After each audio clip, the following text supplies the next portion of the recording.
Hello? Yes, this is the Falcon speaking. Oh, Betty. Now, thanks for calling, but I'll have to skip this one, Angel. Yeah, I'm involved with a little character who has an idea he's a lady killer. And I have to see to it that he doesn't take it too literally.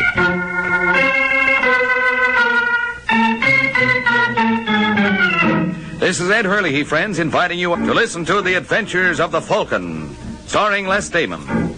You met the Falcon first in his best-selling novels. Then you saw him in his thrilling motion picture series. Now join him on the air when the Falcon solves the case of the neighbor's nightmare.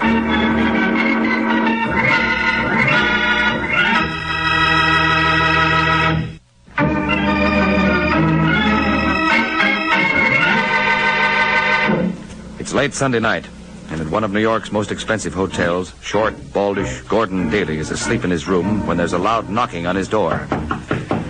Daly sits up, fumbles for the bedside light, then staggers sleepily to the door while putting on his bathrobe. At the door, he stops and puts his head close to it. Who is it? I have the room across the hall. I must talk to you. Well, it's late. Yes, I know, but please open the door. I'm afraid. Afraid? Why? Open the door, I'll explain. Just a minute. Now, what is it? Let me in, please. But it's late, and I suppose, somebody this time of night... Just for a minute till I collect myself. Well, all right. Thank you. I know this seems strange, and when I explain, you're going to think I'm silly. Am I? I'm afraid so. You see, I had a nightmare. Oh? I was afraid to be alone. Isn't that childish? Well, I guess so. I get so frightened I just can't stand it. Look, do you have a cigarette? Why, yes, just a minute. Here you are. Thank you. Look how my hand's still shaking. Here, I'll light it for you. There. I saw you on the elevator and coming in here a few times. You look, well, understanding. And when I get these awful dreams... I know how you feel. I've had nightmares. It's really my own fault. I should have put the money in the bank instead of splurging. What? You see, I've never had much all my life. And then all of a sudden to have $25,000, it's like coming into a fortune. Did somebody leave you money? No, I made a lucky investment. You see, I'd saved up a few $1,000s over a period of years, and then I heard of this opportunity, a new process for refining oil, so I put in all my savings. And you took out $25,000? Yes, in just a few months. I probably should have left it in. I might have been really rich. But $25,000 seemed like rich to me. I bought furs and jewelry, and I'm living here. Your $25,000 won't last long at that rate. Well, I may reinvest some of it, but I want to have my fun first. Yes, I see how you feel. The only trouble is I never had anything before. I was always so careful. That's how I saved up the few thousand I had. So now with my room full of expensive things, I keep getting these nightmares that somebody's trying to break in and rob me. Yeah, but now about this investment... I get so frightened when I have those dreams. I suppose it's because I... Oh, listen to me rattling on about myself. I'm sorry, I didn't mean to bore you. Oh, you didn't bore me. You're kind. I knew you would be. This investment, a new process you said for refining oil? Well, let's not talk about that now. Maybe tomorrow if you'd care to see me. Oh, may I take you to lunch? Oh, I'd be delighted. You know, maybe this was a lucky accident. I don't know many people in New York. Well, now you know me. I think maybe we'll turn out to be good friends. I know we shall.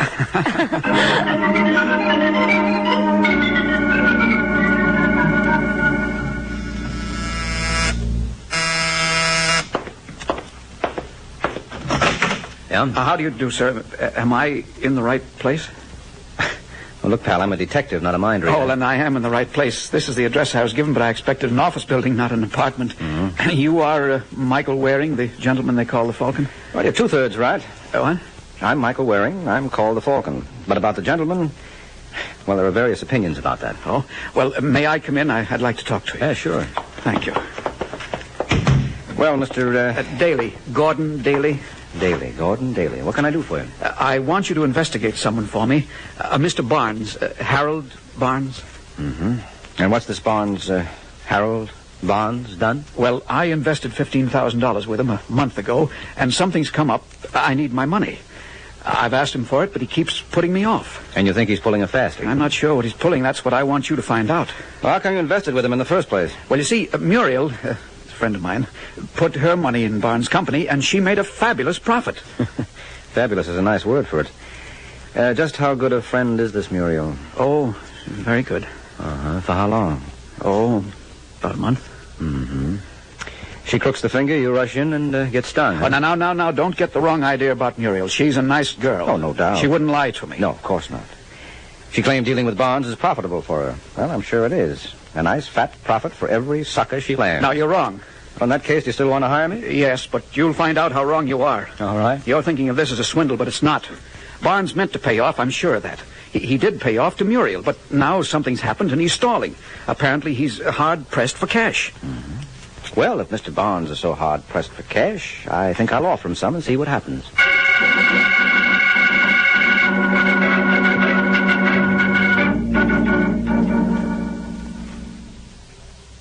Oh, you're interested in investing with us, huh? That's right, Mr. Barnes.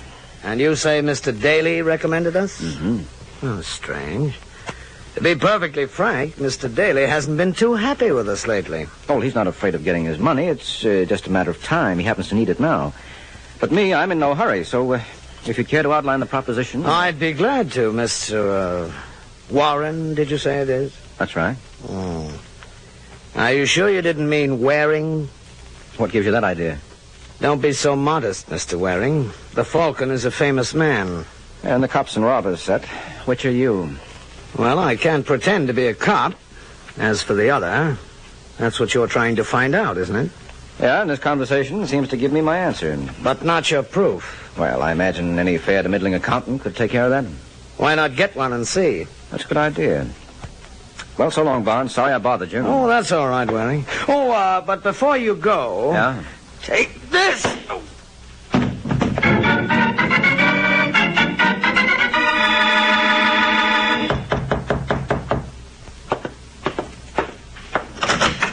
Oh, come on in, Muriel. I've almost finished packing.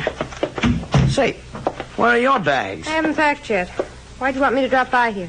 Because I wanted to know what happened. I thought you were going to keep Daly in line. I said I'd keep him happy. He's happy. Yeah, so happy he hires a detective. Well, he's the cautious type. Well, this is the end of the line. With Waring on us, we've got to move. We were stretching it pretty thin anyway. One of the suckers was bound to get restless. We're just lucky we have time to pull up stakes. But we'd better hurry. That gunbutt's not going to keep Waring asleep all day. Nah, you shouldn't have slugged him. You'd bluff. What's to bluff? He could smell the setup. You didn't have to tip that you knew him. You could have played along. That would have given us more time. We have enough time if we don't waste it gabbing. All right. Where's the cash? In this suitcase. How much does it come to? Oh, somewhere around 80 grand. That's 40 apiece. Not bad. I was counting on more. Well, if Daly hadn't got itchy... I'm not interested in ifs. I want cash. You'll settle for what's here. Not 40. I have plans. They call for big money. Now, don't get the idea I'm cutting you in for more than half. Oh, I'd never make that mistake, Barnes, knowing you. So I'll have to do my own cutting. I'll settle for 80. What? I said I'm taking the full 80. You're out, chum. And if you don't believe me, maybe this gun will convince you. Hey, now, kid, wait a minute. I don't have a minute. So get out of my way. I'm taking the bag. That's what you think? No, don't.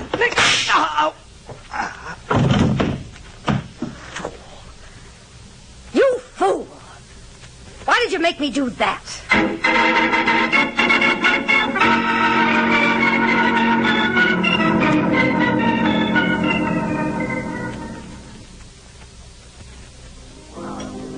Hello, Gordon. Oh, Muriel, there you are. I've been waiting since 6. I know, I'm sorry. I'm so late. Something awful happened. Yes, I can see you. You look like you've had another nightmare. This one's real. I've got to talk to you, but I don't want anybody to hear. Oh, there's a table in the corner. All right. I see Mademoiselle has arrived. You wish to be seated now, Mr. Drake? Yes, please. That table over there, if we may. Oh, certainly. You said you got here at 6, Gordon? Yes, that's when our reservation was for. And you gave your name when you arrived, didn't you? Yes. Yeah, good. This table, monsieur? That's right, thank you. And before we order dinner, I think we'd better have a double brandy for the young lady and a glass of sherry for me. Yes, monsieur, right? Thanks, Gordon. Well, now, what's wrong? It's terrible. You've got to help me. I'll try. I knew you would, darling. You're wonderful. Well, now, Gordon, Mr. Barnes phoned me. He said he wanted to talk to me at his apartment. His apartment? Yes, he said it was very important, so I went. But when I got to the door, I heard arguing inside, and then a shot. You mean a shot? Yes. And then the door opened, so I hid on the stairs, and I saw Peter Somerset come out and go to the elevator. Who's Peter Somerset? Oh, he's someone who invested with Mr. Barnes, too. Oh, I see. Well, then did you go in? Yes. It was awful. Mr. Barnes, he was dead. Oh, dear, that means my money... You never know. Maybe Somerset took it. Excuse me. Brandy for mademoiselle, sherry for monsieur. Oh, yes. Thank you. Not at all. Well, Gordon... Well, we'll have to tell the police about Somerset. That's just it. I can't. I don't dare. They might think I killed Mr. Barnes. Why should they? Well, they jump to conclusions. I was there at the time of the murder. That's what's so awful. I was thinking, Gordon... I know it's a lot to ask, but I was thinking... Yes? Well, the shooting took place at 6:15. You were here in this restaurant. You got here at 6. The waiter saw you. You have a perfect alibi. Well, yes, but what's that? Well, suppose you say that you were at Mr. Barnes tonight at around 5:30. And as you were leaving, you saw Mr. Somerset go in. Oh, I couldn't do... Well, Mr. Somerset was there. I saw him. And you're in the clear as far as the murder goes because you were here when it happened. I know, but a thing like that... For me... I don't know what to say. Look, Mr. Waring, he's a detective. If I tell him what you saw... Oh, no, maybe no. You mustn't tell anyone that I was there, especially a detective. No, if you won't help me... Oh, you know I'll help you. But if there's only some other way... There isn't any other way. The only way you can help me is to say you were there yourself. All right, Muriel. I was there at 5:30.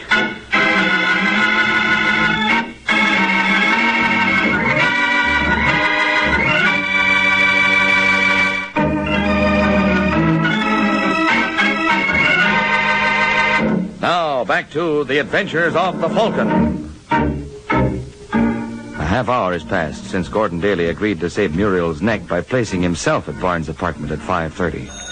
Now he's phoning the Falcon. Hello. Hello, Mr. Waring. This is Gordon Daly. Oh, yes, Daly. I'm glad you called. I've been trying to reach you. Well, I saw Barnes for you. Looks bad for your money. He plays dirty pool. And I've got the head to prove it. What? He slugged me and skipped. I called in his description to the police. They're looking for him. What, they found him. I just heard on the radio he's been murdered. What? Yes, that's why I'm calling. I think I know who did it. Yeah, who? Mr. Somerset, Peter Somerset. How do you know that? I saw him. You see, I went up to Mr. Barnes' apartment this afternoon. You went up there? Why? Well, he phoned and asked me to. What did he say when you got there? Nothing much. He asked you to go over so he could tell you nothing much, huh? Look, why are you asking me all these questions? Aren't you working for me? Well, I thought so, but you seem to be taking matters in your own hands. Well, but Barnes asked me. Uh-huh. That's the truth. And as long as you're so skeptical, before you get the idea I had anything to do with the murder, I want you to know I was in a public restaurant in front of witnesses at 6:15 when the murder was committed. I see. Now, how come you know when the murder was committed? What? Oh, that was on the radio, too. Well, if you weren't at Barnes at 6:15, how come you're so sure Somerset is the murderer? Well, I'm not sure, only he was there. At the time of the murder? I don't know, he just went in as I was coming out. When was that? 5:30. 45 minutes before the murder. Well, it's just a lead, but I thought you ought to know. The important thing now is my money. If Mr. Somerset is the murderer, maybe he... Yeah, maybe he. Where can I find him? He's in the phone book. All right, I'll check on him. So long, Daly.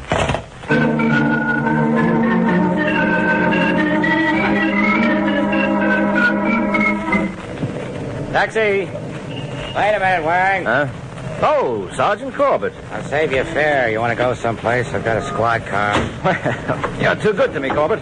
Don't mention it. I want to talk to you anyway. All right, fine. What do we discuss? Existentialism or dialectics?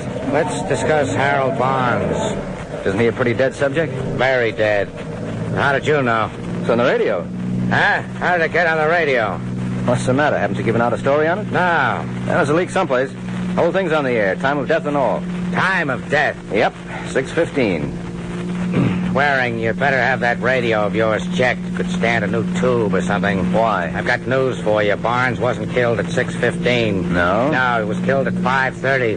What's that? That's right, Waring. 5:30.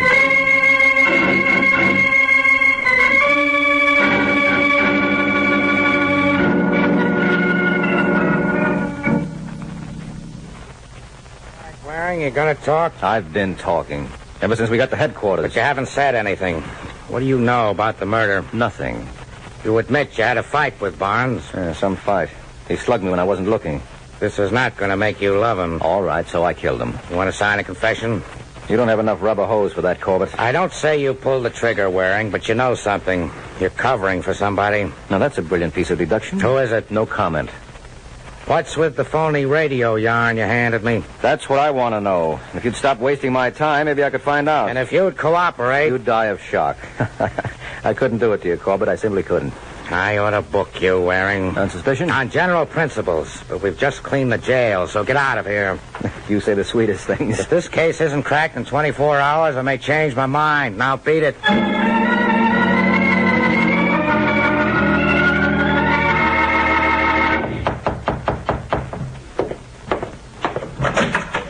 Oh, Mr. Waring, come in. Yeah, Daly. Daly, where'd you get the idea Bonds was killed at 6:15? Oh, I told you the radio. Wasn't on the radio. But I heard it. No, it's no use, Daly. That's too easily checked. Well, I have nothing else to say. You know, chum, when somebody has the facts of a murder before the story is out, it usually means he had something to do with it. I have an alibi. Uh-huh. So this isn't the usual situation, especially since those facts of yours happen to be incorrect. What do you mean? I mean that the murder didn't take place at 6:15. It didn't? No, it didn't. It happened at 5:30. What? Yes, just the time you admitted being at Bonds. Oh, no, there's some mistake. And you made it. I didn't kill him. Well, I don't think you did. You wouldn't have stuck your neck out so far if you had. I'm glad you realize that. Yeah, so that leaves just one explanation. Does it? You mentioned a friend when I first talked to you, Muriel. Yes? Nice girl, you said. She wouldn't lie to you. Not much. She'd just trim you out of your savings and then frame you for murder. Well, I don't know. It was Muriel, wasn't it? Now, come on, Daly, wasn't it? Stay right where you are, Waring. Don't you move. Oh, dear. How chivalrous can you get? A gun because I accuse your girl? I trusted her, Waring. I believed her. I loved her. As long as you're putting that all in the past tense, why the gun? You don't think I'm going to let her get away with this, do you? You don't need the gun to get even. All we need is your testimony. If we can pin the killing on her... Well, I'm not going to wait. And I'm not interested in just giving testimony. For once in my life, I'm going to do something. Now, wait a minute, No, Daly. you stay right there. This is between me and her. We're going to have it out, and don't you try to follow me. If you do, I'll kill you. I'm not joking, Waring. I'll kill you.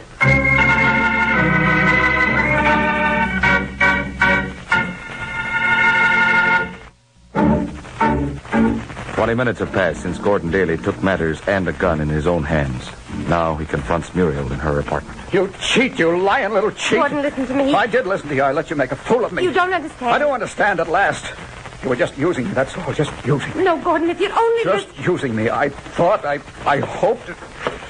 No, don't you move. Please, Gordon. Now you're going to pay. Don't kill me. Somebody will hear the shot. You won't get away. You'll be caught. Yes, I'll be caught. Well, I don't care. I'll give myself up. Wait, there's money. Allow me. I'm not interested in money anymore. Please, Gordon, put down the gun, please. Yes. Yes, Muriel, I will put down the gun. There. Thank you. I won't need it for what I'm going to do. What do you... No, stay away. Oh! Don't need a gun. Don't. Gordon. All right, Daly, that's enough. Waring, where did you come from? The window. Now let her go. Thanks, stranger, for giving me a chance to get the gun. Now put up your hands. What? Well, that's gratitude for you. I saved your life. So thanks. All right, Gordon, get up. Yes.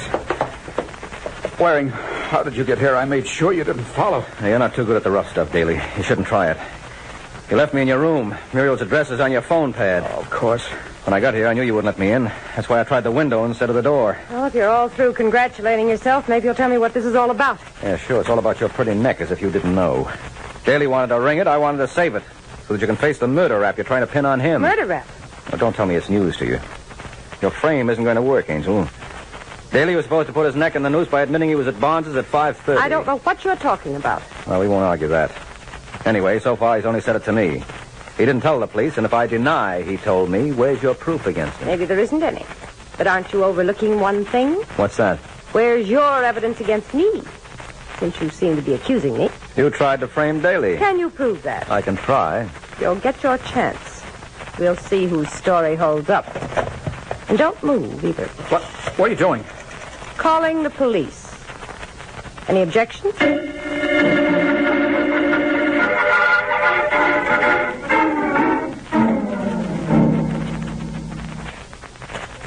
Admitted being at the murder scene at 5:30, Sergeant. That's why he tried to kill me. No, that's not it. Daly, you and Waring both admit you tried to kill the girl. Well, I lost my head. Sure, just like you lost it when you killed Barnes. But, Corbett, can't you... Yeah, Waring, I see you're trying to build up Daly as a nice, innocent little sucker. So what's a nice, innocent little sucker doing with a gun? I told you, Sergeant. Muriel, she gave it to me. She told me Peter Somerset might try to harm me because I accused him, and I needed to protect myself. Sergeant, you don't believe... You bet I don't believe. Waring gives me a lot of double talk. Now he admits he was covering for Daly. He admits Daly pulled a gun on him, and the gun turns out to be the murder weapon. Murder weapon? That's what ballistics says. So, with the gun, with the second murder attempt, with Waring's double talk, no. There's only one answer this time. Can't you see it's a frame?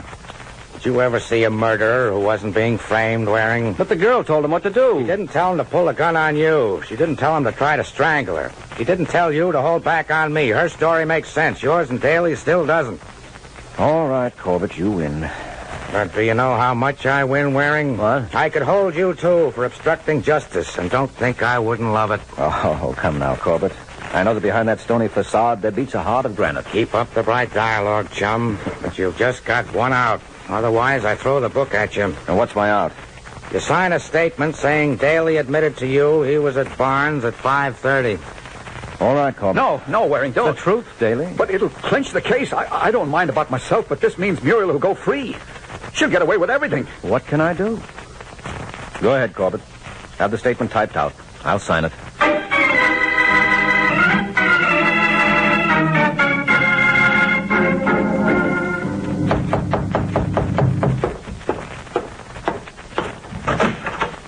Oh, you. Well, that's a friendly greeting, Muriel. Still haven't forgiven me for saving your life. I still haven't forgiven you for trying to pin a murder on me. Oh, well, we all make mistakes. I signed the statement tying it to Daly, didn't I? When you couldn't help yourself. What do you want? In? Sorry, I'm busy. Doing what? What's it to you? I thought I might help. No, thanks. Goodbye, Mr. Waring. Not so fast. I happen to be interested in you, Muriel. Thanks again, but it's still goodbye. In fact, I'm so interested, I've been following you ever since they threw Daly in the can. What's that? You see, I knew this was more than a murder. Barnes was working a neat swindle. Must have collected quite a bundle. But the police had searched his place and Daly's. No dough. So what am I supposed to do? Well, I haven't given up on you, Angel. That's why I've been hanging around. A little while ago, you received a parcel post package. What was in it? You tell me. Okay, I'll make a stab at it. You mailed the swindle money to yourself. Let Uncle Sam hold it for you while the heat was on. Nice guessing. Where does it get you? I'd like to see the package. You'd like to take a walk. All right. I'll be back with Sergeant Corbett. No, you don't. No guns, Angel. Let go. Not yet. Let me have that. Yeah, you're trying to pull this just about clinches things, Muriel. You can't prove anything. I proved enough to get Sergeant Corbett up here with a search warrant. That ought to wrap things up. Let's go phone him, shall we?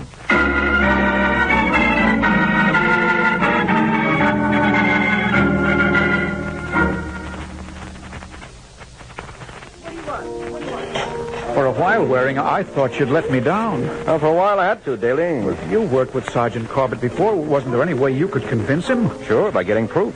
That's what I did. And in the meantime, I had to sit in jail. I wasn't worth it to save you 15 grand, not to mention your neck. It was worth it to get even with Muriel. You sure are one for revenge, huh? I think of how much I loved that woman. I still do, I guess. That's why I hate her so much. Well, that makes sense. It does. Well, at least I've learned my lesson.